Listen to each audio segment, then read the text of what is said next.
विधानसभा भर्तियों में इंसाफ अभी बाकी है।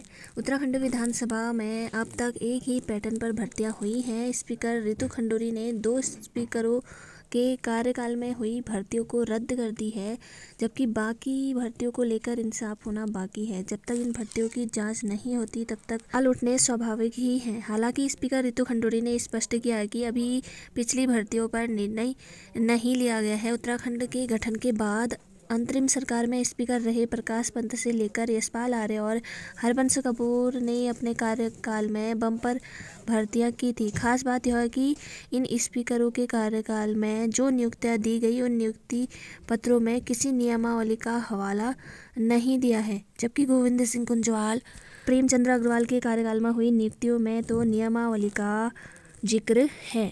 बिना पदों के ही हो गई भर्ती। विधानसभा में 2012 से पहले हुई भर्तियों में भी जमकर गड़बड़ियां हुई। बिना विधिवत पद स्वीकार कराए ही बैकडोर से भर्तियां की गई। इनके लिए कोई विज्ञप्ति जारी नहीं हुई थी, न ही कोई परीक्षा कराई गई थी। सीधे ही चतुर्थ श्रेणी से लेकर क्लास 2 के पदों पर भर्ती की गई। यही वजह रही जो वर्ष 2000 से लेकर 2012 तक भर्ती हुए कर्मचारी नियमित नहीं हो पाए। महिला 36 आरक्षण, सरकार लाएगी अध्यादेश। सुप्रीम कोर्ट जाने का फैसला।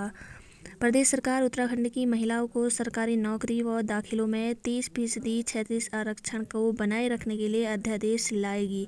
साथ ही उच्च न्यायालय में 36 आरक्षण के शासनादेश पर लगी रोक के फैसले के खिलाफ सुप्रीम कोर्ट में विशेष अनुग्रह याचिका दायर करेगी। मुख्यमंत्री पुष्कर सिंह धामी ने SLP करने और अध्यादेश लाने की अनुमति दे दी है। 36 आरक्षण के शासनादेश पर रोक के कारण राज्य में विभिन्न भर्ती प्रक्रियाएं लटक गई हैं।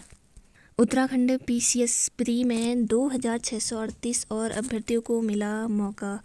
उत्तराखंड लोक सेवा आयोग ने PCS प्री परीक्षा का एक और अतिरिक्त रिजल्ट जारी किया है, जिससे 2638 अभ्यर्थियों को मुख्य परीक्षा का प्रवेश पत्र मिल गया है। मई में रिजल्ट जारी करने के बाद आयोग ने तीसरी बार कट ऑफ बदली है, जिससे पहले रिजल्ट के मुकाबले अब सभी पदों की कट ऑफ में बड़ा अंतर आ गया है। आयोग 12 से 15 नवंबर के बीच मुख्य परीक्षा कराएगा। 35 दरोगाओं के OMR सीट में गड़बड़ी से पास होने की आशंका। 15 के नाम विजिलेंस को सौंपे।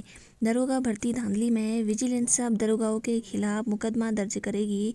शुक्रवार को शासन ने मुकदमा दर्ज करने के लिए अनुमति दे दी है। अब जल्द ही धांधली कर पास होने वाले दरोगाओं को गिरफ्तारी भी हो सकती है। वर्ष 2015 में हुई इस भर्ती में करीब 10% दरोगा OMR सीट में गड़बड़ी कराकर पास हुए थे। कंपनी को काम देने में वित्तीय अनियमितता आई सामने। RMS टेक्नो सॉल्यूशन कंपनी को परीक्षा आयोजन करने का काम देने में वित्तीय अनियमितता भी सामने आ रही है। कंपनी को ठेका 22 करोड़ रुपए में दिया गया था। विजिलेंस जाँच में इस बात के साक्ष्य मिले हैं कि कुछ अधिकारियों ने अपने मन से कीमत तय कर कंपनी को लाभ पहुंचाया है। नौकरी गई तो निकल आए आंसू, एक बेहोश। भर्तियां रद्द होने से हताश और आक्रोशित दिखे कर्मचारी। मीडिया कर्मियों से भी की अभद्रता। विधानसभा में रोजमर्रा के कामकाज करने वाले तमाम कर्मचारी शुक्रवार को हताश और निराश थे। नौकरी जाने के गम में उनके आंसू थमने का नाम नहीं ले रहे थे। कई बेहद आक्रोशित थे और कई एक दूसरे को ढांढस बता रहे थे। एक कर्मचारी सदन को बर्दाश्त नहीं कर पाई और बेहोश हो गई। विधानसभा में 150 ऐसे कर्मचारी हैं जो कि 2016 में तदर्थ नियुक्तियों से भर्ती हुए थे। इन्हें करीब 6 साल हो चुके हैं। इसी प्रकार 2020 व 2021 में बैकडोर से भर्ती हुए कर्मचारी अब नौकरी नहीं कर पाएंगे।